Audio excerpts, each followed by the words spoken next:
adoption of electric vehicles and heat pumps, etc., means that the consumption per home is going to more than double.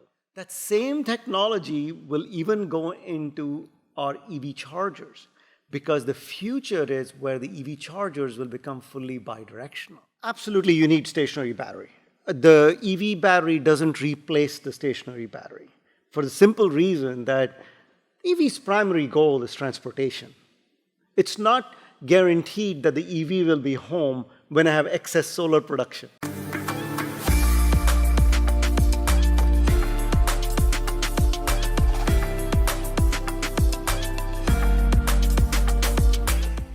Hi everyone, Joe Ordia here for Solar Surge, and today we're coming to you from Enphase headquarters in Fremont, California. And this morning I'm joined by Raghu Belur, co-founder and chief product officer here at Enphase Energy, and we're going to be talking all about the future roadmap for the Enphase IQ solar system. So Raghu, welcome to Solar Surge. Thank you for joining us this morning. Thank you, Joe. Thank you for coming. We're really excited. I've seen a lot of your videos, obviously, online, and you do an amazing job. And I'm just super excited that we're chatting, actually, sitting here one-on-one and talking about whatever you want to ask me, we can talk about. You can talk about the future of where Enphase is going and the future of really the energy infrastructure. Yeah, absolutely. And thank you so much for the invitation, too. Just very honored to be invited to come here and kind of get a behind-the-scenes access, so to speak. And I'm sure many of the audience members are going to be very excited to hear about just where Enphase is going. As you probably gather, a lot of our audience are big Enphase fans. It's one of the brands that's most mentioned by name specifically if people want this specific brand. And I think you have a reputation of really being on the leading edge of solar technology, particularly solar inverter technology, but also now we're talking about batteries, we're talking about EV charging, just electrification in general. And so really looking to hear more from you about that. So I guess, Raghu, if we could just start off a little bit for those that don't know you, can you tell me what led you to want to start this company? And what has it been like going from the early days to where we are today? Yeah, it's been a long, long journey. The company, Martin and I started the company back in 2006. We were both doodling on a whiteboard on what we were going to do next in 2005. Being from this area, Silicon Valley, the greater Silicon Valley, we worked at startups our entire career. Enphase was my startup number 5, right? And for Martin, it was going to be startup number 6. And so it's just very ingrained in us to go work at or start new companies. But the thinking, the motivation is always the same. You always look around and say, hey, what problem can I solve, right? Or if you see something, you're always thinking, as an entrepreneur, I can do that better, right? And so when we were looking around and we looked at how solar was being done, we immediately hit upon, hey, there's a better way to do solar energy systems, right? And the specific area that we were focused on was power conversion. There was a lot of people, there was a lot of venture investment going into modules, right, onto solar panels. But nobody was paying attention to the inverter. And we realized that inverter technology hadn't substantially evolved in decades. So we said, no, there's a better way to do it. And, we are a product of our experiences, right? So in our past experience, what we had come to realize is that the way technology evolves, right? Technology evolves in a manner where it becomes more distributed or more decentralized, right? A lot of technology proof for that, right? If you look at mainframes to PCs, it used to be everything was done in a mainframe. Now, more and more, there is a lot of intelligence now within the PC, the endpoint, the person, the individual. Same thing with phones, right? There used to be these plain old telephones that you picked up, and there was a central office where everything, all the processing was done in a centralized manner. What do we have now? We have smartphones. So much intelligence in that device. Again, intelligence at the end point. If you walk into a data center, you don't find one big, giant, monolithic compute. What you find is thousands and thousands of replicable blade servers. So in the long run, technology evolution is such that it becomes more and more decentralized. The endpoints become very intelligent. They make autonomous decisions. They make decisions to optimize locally, but are hyper aware of everybody else on the network and can help in contribution to the network. Long story short, we looked at string inverter in the solar inverter technology and said, that's done in a very centralized manner. It really should be completely distributed. And that was the genesis of the thinking around microinverters. Instead of doing everything centralized with a box inverter, we're going to break it up into microinverters and do all the power conversion at the panel, push the intelligence up into the panel itself. But we're going to do a couple of things differently than what was done before with micros. The first one was we were going to make it a digital device. We're going to rely heavily on our custom semiconductors. We're going to rely heavily on software. We're going to have communications infrastructure. We're going to have gateway. We're going to have cloud software. We're going to turn this whole thing into a system. So that was really the original thinking. But our thinking was broad in that we never named the company Enphase Solar. We knew we were solving a bigger problem. We just didn't know the details of it. So that's why we named the company Enphase Energy. So long answer, but that was really the genesis of the thinking. Excellent, excellent. Well, it's got to be exciting too. I mean, going back to 2006, having that vision, and now starting to see a lot of that vision actually manifesting into tangible products. I know I've been in solar now for about 10 years, maybe close to 11 years now, and just in the last decade that I've been here, I've seen tremendous innovation in the technology, and also I think just a cultural change where a lot of these technologies that may have been considered kind of just a fringe thing for just technology enthusiasts, now a lot of these things are becoming mainstream, and so that's very exciting to be a part of that. So can you speak a little bit about to that as well? What's your take on what's happened in the last 10 years in terms of the more mainstream adoption of this technology, and where do you see things going in the next 10 years? Yeah, let me start with an articulation of a thought that crosses my mind occasionally, right? If Thomas Edison, Nikola Tesla, or Westinghouse were walking down the street of any town, USA, or Fremont, California, and they looked up at the energy infrastructure, they would recognize all elements of it. They would recognize those transmission lines, the substation, the distribution infrastructure, the transformers, the service entrance, the main panel. They would recognize all parts of it. I joke, hey, Edison probably worked on that round glass mirror at GE, right? How can a technology, while it was a 20th century marvel, not evolve in the last 120 years? Tell me a technology in our lives that have not evolved in the last 20 years. We should see massive change in the energy infrastructure, in the energy landscape, more change than even what we have seen in the last 10 years, which has been quite tremendous. We're going to see even more change coming in the future. And if we are on the right side of history, the change, technology history, it means that this infrastructure will evolve into something that's fully decentralized or distributed, which means that the end point here in this case is that home.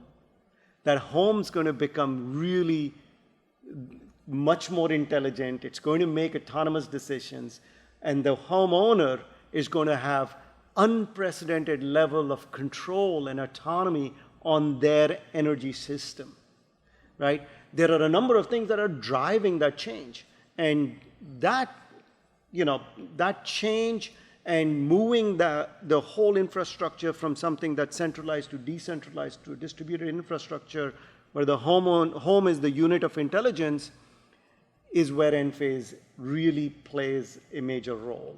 And that evolution, that change is very exciting. And I think you're going to see even more change in the next 20, 30 years than what we have seen even in the last 10 years. This whole energy infrastructure is going to change massively. It's not going to look anything like what it even looks today. And being in the midst of that change is always exciting, particularly for an entrepreneur. We're always thinking about, oh, here's the next cool idea, and the next cool idea, and the next cool thing that we can do to affect and influence that change and actually participate in it.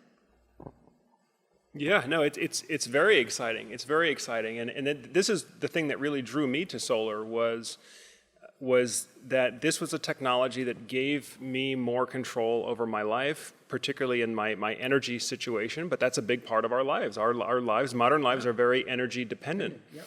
And I think it was Bill Gates who once said that, people will always embrace technology that gives them more control over their lives. And at the time, I believe he was talking about why personal computers were going to catch on. And he was right about that. If I've got that quote correct, he was right about that. But I see solar as another one of those technologies, similar to smartphones and social media, but it gives us more control over our lives. And so I'm naturally drawn to that. I also think it's one of the rare cases where the government is also incentivizing people to adopt these technologies that give them more control over their lives, that actually allows them to withdraw a bit of their dependence on this sort of old, centralized, monopolistic utility system that we have. And at least for me, that's my main motivator to this. So what does this look like? If we can kind of paint a picture for people 5 years from now, 10 years from now, how does the electrified home look different than what we have today? It looks very, very different. And, this is the need of the hour. It's not that it's a nice change or just technology softly evolving into something like a distributed smart home. We are living in unprecedented times. I mean, climate change, for some of us, we really believe in it. And for me, it's very personal. I really need to make sure that I leave the planet to my 13-year-old daughter in a place better than how we inherited it. And I think we can, right? So the confluence of changes are, the people want to control their own energy. They want to be in control of their own destiny, right? Dependency on foreign kilowatt hours, right? Foreign energy. We want to get away from that, right? We want to be able to control our own destiny in that sense. We know the impact of climate change, right? That is substantial. We also recognize that due to some of these changes, you're starting to see something that is really hitting your wallet. Cost of electricity is going up tremendously. The grid is becoming less reliable due to weather-related issues primarily. Right? We are seeing in California things such as wildfires, etc. And so all of those things are driving big change. And to be very specific, what we are seeing is that the homes are getting electrified. So what that means is that the biggest electrification that's taking place in the home is cars are becoming EV, now becoming electric, right? So people, instead of having a gas-powered car, a gasoline-powered car, are now looking at electric vehicles. EV adoption is growing at a tremendous rate. And it's not one EV, people are buying 2 EVs. People are looking at their gas-powered water heater and saying, hey, I should go electric on the gas-powered water heater. Your air conditioning and heating, right? People are moving to heat pumps. Adoption of solar and heat pumps, etc., means that, adoption of electric vehicles and heat pumps, etc., means that the consumption per home is going to more than double. So an average home in the US consumes about 30 kilowatt hours of energy per day, right? An electric vehicle, a typical commute, is going to be another 12 to 15 kilowatt hours a day per car.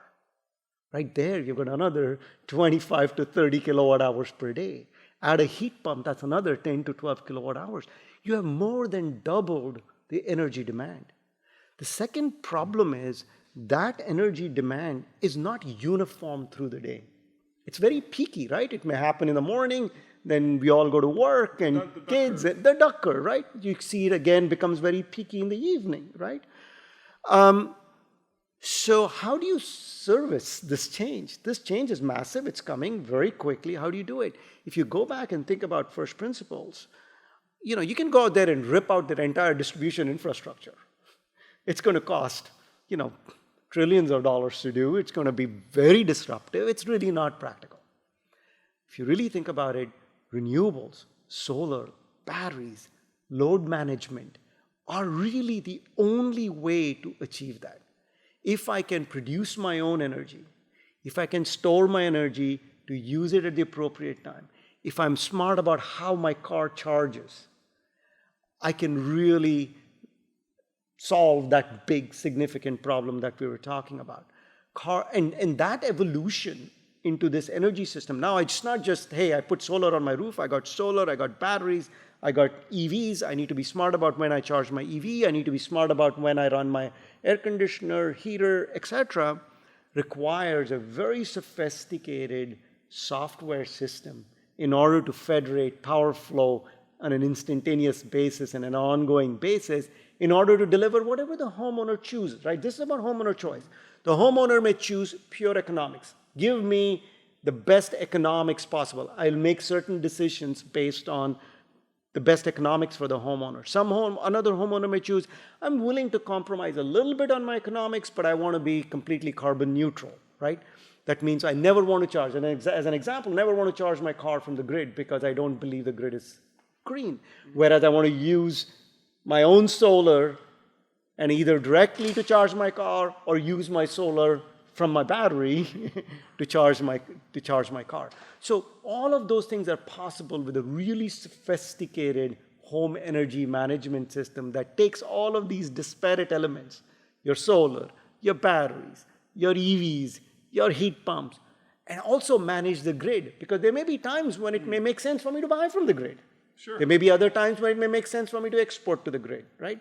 Takes all of these things into account. This is what I mean by turning that home, which was purely just a consumer of energy, to something much, much more sophisticated. Because think about it, this is a problem of abundance. We talked about it earlier on. I have plenty of sun. This is not a problem of shortage, right? We have plenty of sun. And I may choose at some point to export my energy, transact my energy, sell my energy to the grid, right? So those are all really intelligent economic decisions that the software algorithms have to make that home really, really intelligent. And that's where we are going. So, and that's great. And I'm just trying to, I guess, visualize what does that look like. So is this a problem that is solved just by using the microinverters? Or what are the other technologies then that have to come together in this new distributed energy ecosystem that you're describing here? Yeah, it's many elements to it. Of course, microinverters are very specific in that they do power conversion up on the roof. They invert. They take DC from the solar panels and convert that into AC. But those same devices are also in our batteries. They are fully bidirectional. What that means is I can move power both from the DC side into the AC side and move power from the AC side into the DC side.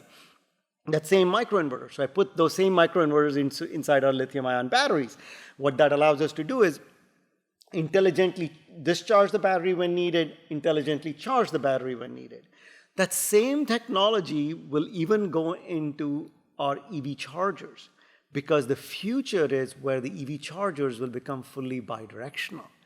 I have a lot of batteries in my EV, and under certain circumstances, I normally just charge my EV. Under certain circumstances, in an emergency, etc., I may choose to discharge my EV as well, and allow the EV to participate in this energy management system, which is in the home.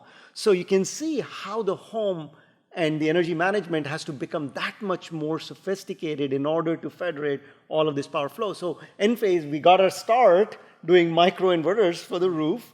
We built a platform, microinverters, the communications infrastructure, the gateway, the cloud. But now we have expanded that notion of a platform to accept batteries. So now I can intelligently charge and discharge my battery. EVs, I can be very smart about how I charge my EV. When do I charge my EV? What source of energy do I use to charge my EV? At what rate I charge my EV? And soon the EV is going to become bidirectional. You're aware how much change is taking place in the grid itself. For example, if you look at California, and California is moving to the new net metering rules called NEM 3, there I have to be very smart about how I manage my interaction with the grid. So you're seeing just the level of sophistication in the home increasing exponentially, and this is where companies like Enphase come into the picture and say, okay, we'll manage all of that.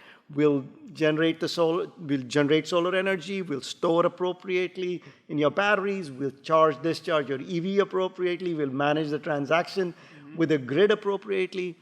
But all of that complexity needs to be hidden from the homeowner. It's all behind the scenes. The homeowner's interaction, if they so choose to, they can go in and geek out on it and go deep into the bowels of how the system operates. We give them that control as well. So I'm sure there will be some people. There'll be some people who do that, and they're absolutely welcome to do that. They can go into the Enphase app and they'll get unprecedented level of visibility and control, or they may just go, just do it for me, make sure you deliver the best economics or whatever use case the homeowner may choose to, and we take care of everything in the background. Well, this is exciting, and again, you touched on a couple of different motivators, whether it's self-sufficiency, whether it's environmental, wanting to be carbon neutral, but the way I describe it to a lot of people is that, by adopting this technology, you can put yourself in a position where you can now take or leave the power grid on your terms, not on their terms. Yep.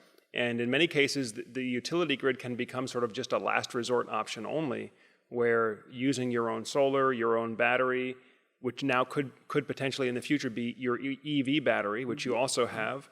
But again, it's another thing that you have custody and control over, right? It's your battery. It's in your garage. You're not dependent on the gas station operator. You're not dependent on fuel supplies to your town. You've got it right there on your property. You've got custody of your energy system.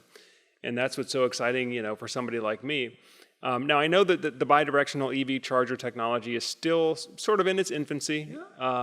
And I know that maybe we may not have any specifics yet on pricing or when exactly it's going to be available.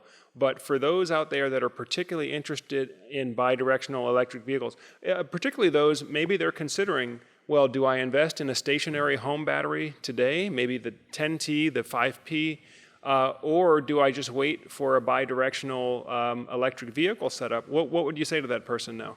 Yeah, absolutely you need stationary battery. The EV battery doesn't replace the stationary battery for the simple reason that EV's primary goal is transportation. It's not guaranteed that the EV will be home when I have excess solar production. I need to charge those batteries so that when the EV comes home in the evening after coming back from work, that I can just simply plug my EV in and then I can charge my EV from the energy that I have stored. So I don't ever see stationary batteries going away. In fact, I would argue that the more EVs that get deployed, the more stationary batteries are required because I can never perfectly guarantee that this EV will always be at home, right? In fact, I think that EV, again, going back to the original premise around electrification and this 2.5x demand per home, this increase of 2.5x demand in electricity per home, primarily driven by EV, means I need a source of energy. And like you said, the utility becomes a source of, it's a last resort.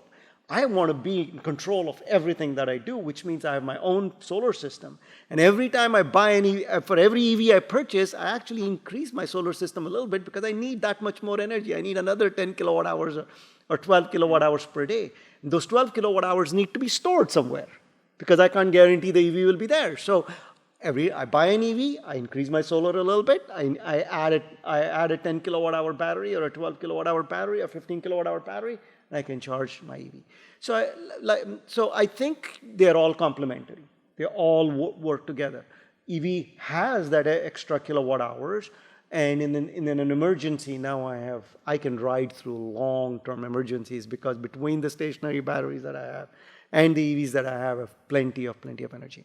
The one thing I want to be very sensitive about is, the utilities have done a good job in building out this infrastructure, right?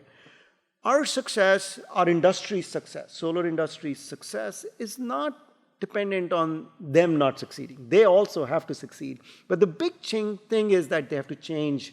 They have to be changed, right? There has to be change. They have to change the way they operate. They have to change business models, etc. Because finally, if you look at California and look at the net metering rules in California, in some sense, it's a coming of age of our industry. Because for the first time, the PUC is saying, listen, you are a significant participant in the energy infrastructure, you as in solar industry. You guys are a significant participant in the energy infrastructure.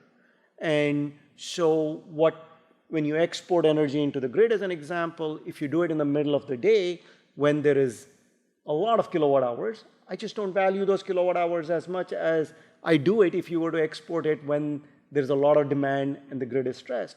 So in some sense, one way to look at it is that we finally have a seat at the big boy table, right? We are there now. We are having a conversation. We are discussing, saying, hey, we are a significant provider of energy. And as a result, we should be a market participant in the energy trading, whether we are buying energy or selling energy as needed, right? So particularly as we are selling energy, as we are transacting energy with us and the network. So I think the business model is evolving for the utilities, but it needs to evolve at a much faster rate. We can't wait for another 125 years for things to change. They need to change fast, right? And I think NEM3 is an example of where we are going in this world, I think. Well, Raghu, I've got so many questions that come to mind that I'd love to pick your brain about, but let's talk about NEM3, because I think that the rest of the industry, or the rest of the country, does view California as a trendsetter in terms of solar policy and net metering policy. And you touched on another point, which is that now we have a seat at the big boys table, so to speak. Solar is considered a significant energy contributor, a significant contributor to the electricity on the grid.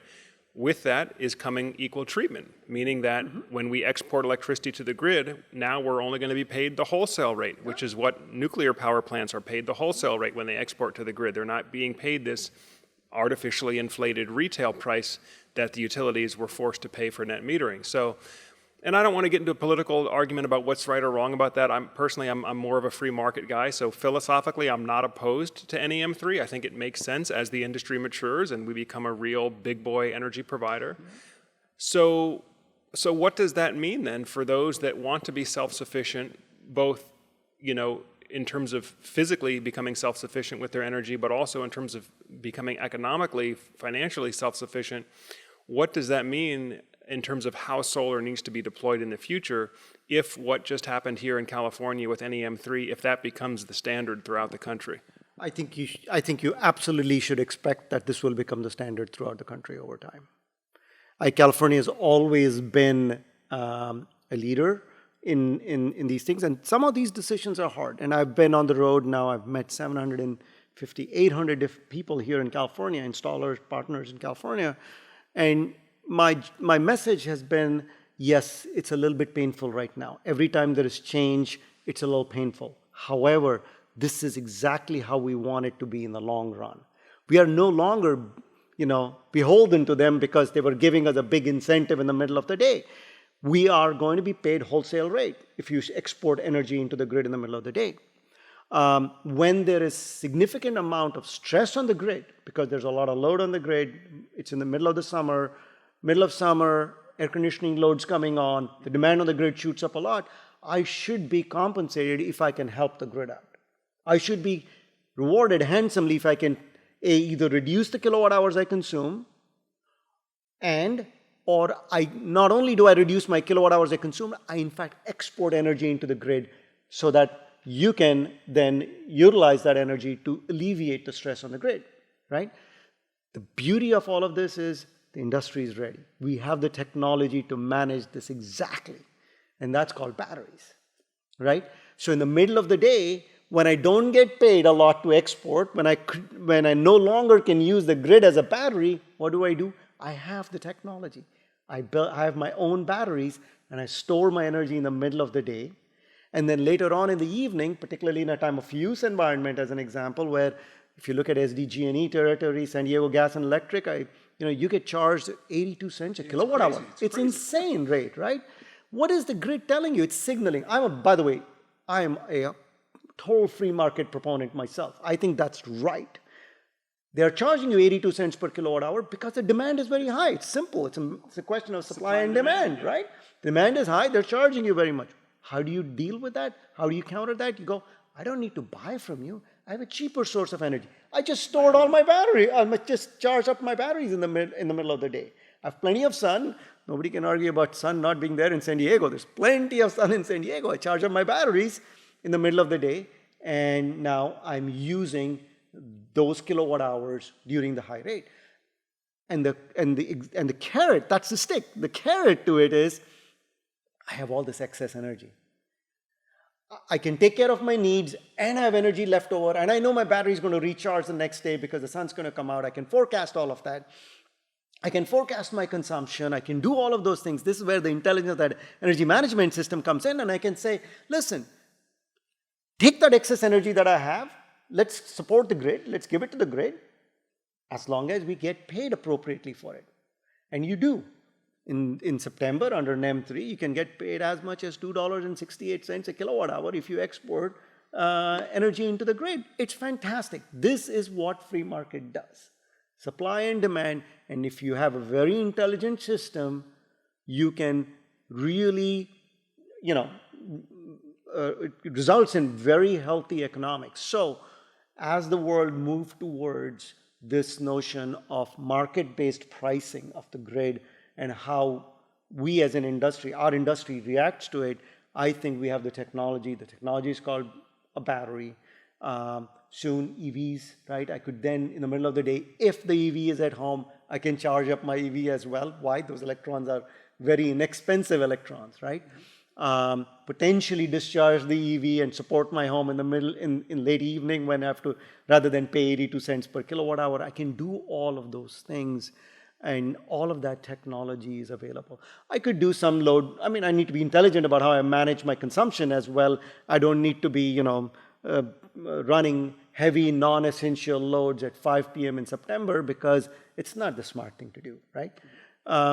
So I think you're seeing this evolution, and I think this evolution to market-based pricing, this evolution of the adoption of technology within the home, I think is going to be the game changer, and I think it's coming in a big way, and we are in the midst of that change. But I do want to point out one thing, though, right? We talk about all of this change. We talk about solar growing at a fantastic rate. We see the adoption of batteries. But yet, when you take a step back and you look at it, solar is at 4% penetration in the US. That's pathetic. 96% of the homes in the US don't have solar today. We have a long ways to go. And the thing is, we don't have enough time, because we cannot breach those 1.5 degrees C global temperature by 2050, because that can become somewhat irreversible. So it's really, really vital that we go out there and deploy as much solar at homes and businesses as possible. It's the need of the hour. Well, on that note, we're now sitting here in 2023. I remember when I first heard the announcement, it felt like it was such a long ways off. But we're here now in California, 2023. It's mandated that new homes have to have solar here in California. Do you think it's much further along before new homes have to have battery storage as well? No, in fact, there are some, not incentives, but programs that encourage new homes to have batteries as well, because it just makes economic sense, right? I think at the end of the day, what's really important is for that adoption to grow from that 4% number up to something substantial, 30, 40%, it has to be economics-based, right? Yes, the early days of solar, we all did it because I did it myself because it was the right thing to do. But it needs to be more than just the right thing to do. It needs to be economically beneficial to do solar. When I say solar, I mean solar and batteries and EV adoption, et cetera. And so I think you're going to see that happen. New homes is one example of it. There's some bill in California, I think, that says that by 2025 or 2026, all EVs must be bidirectional, must be capable of being bidirectional. Right? So I think more needs to be done. People need to recognize that, hey, this is the need of the hour, but at the same time, they have to do it for economic reasons, right? Not just for, hey, some of the reasons that why I would do something, right? But we need to make sure. That's why, as an industry, and that's why Enphase in particular, we are constantly innovating to increase reliability, to drive down cost, to make the systems very, very simple to install, increase the performance of all of these systems, build a platform where we can bring all of these disparate elements in so we can control all of them to deliver whatever the use case the homeowner desires. So being a technologist, I know technology can solve most, if not all, of these problems, right? And that's very interesting. That's very exciting. Well, folks, this has been an interview with Raghu Belur, co-founder of Enphase and chief product officer here. And this has been a nice glimpse into what the future electrified home will look like, particularly using some of the Enphase IQ products that we've been covering here. And we're looking forward to get more information to you as these new products become available. But it's going to be a very, very exciting future. Raghu, thank you so much for spending time with us today. Thanks, Joe. Thank you for coming. And we are super excited about really bringing new products and new innovative technologies to the market. And that's what we do. That's what gets us excited. That's what gets me out of bed every morning. So excited. I'm glad you're here. Thank you. Cool. Well, thank you so much for having me out to California. I really appreciate the behind-the-scenes access. And we're going to be doing some more filming all day today with some of the new Enphase IQ line. So we really do appreciate that. But folks, that pretty much does it for today's interview. Thanks again. As always, I'm Joe here at Solar Surge, encouraging you to get prepared and be empowered. Thanks for watching, and we'll see you on the next video.